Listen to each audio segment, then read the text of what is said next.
হরে কৃষ্ণ বন্ধুরা, কেমন আছে সবাই? চলে আসছে এই তো সকাল সকাল মন্দিরে। আর আজ ছিল নৃসিংহদেবের উপবাস তিথি।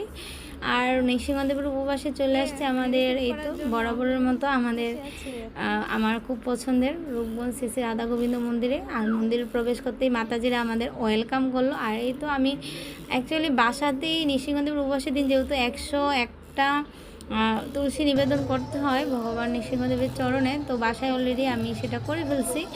আর মন্দিরে আসবো কি আসবো না সেটা ভেবে, যদি মন্দিরে অনেক সময় হয় কি অনেক মানুষ থাকে, তো সেটা তুলসীটা নিবেদন করার সময় অতটা জায়গা অনেক সময় পাওয়াও যায় না, খুব তাড়াহুড়া লেগে যায়, যার জন্য আমি বাসাতেই করে আসছি। আর এই তো মন্দিরে এসে দেখি প্রচণ্ড মানুষ যা বলার মতো না।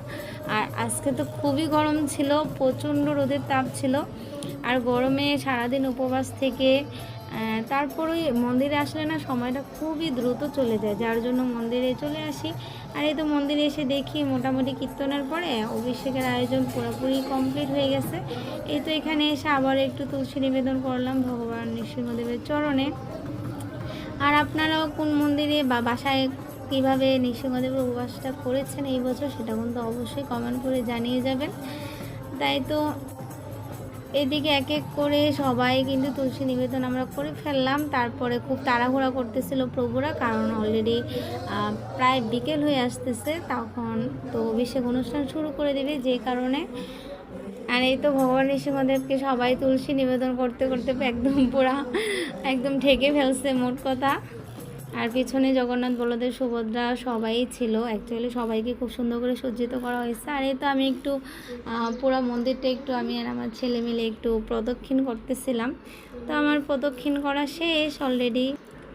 তারপরে এইখানে আরতি হতে হতে ভগবানদের একটু দর্শন করে নিলাম। আরতি হতে হতে এইদিকে আমাদের কিন্তু প্রচণ্ড খুব সুমধুরভাবে পাঠ কীর্তন চলতেছিল।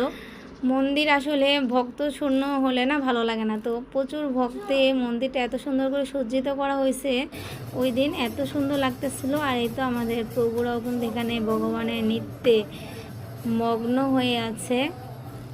মন্দিরে এসে সবাই চেষ্টা করবেন এরকম নৃত্য করার জন্য, কারণ নৃত্য করলে কিন্তু আমাদের নৃত্যের তালে তালে আমাদের শরীরে যত ধরনের পাপ আছে সবগুলোই বিনষ্ট হয়ে যায়। তো আমার তো এটা খুবই ভালো লাগে, আমি প্রভুদের সাথে একটু মজা করে তাদের এক ভিডিও ক্লিপ নিয়ে নিলাম।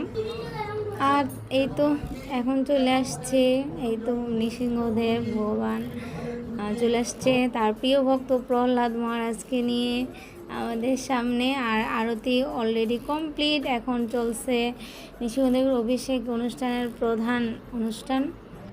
দেখেন কত কিউট লাগতেছিল ভগবান নৃসিংহদেবকে, মানে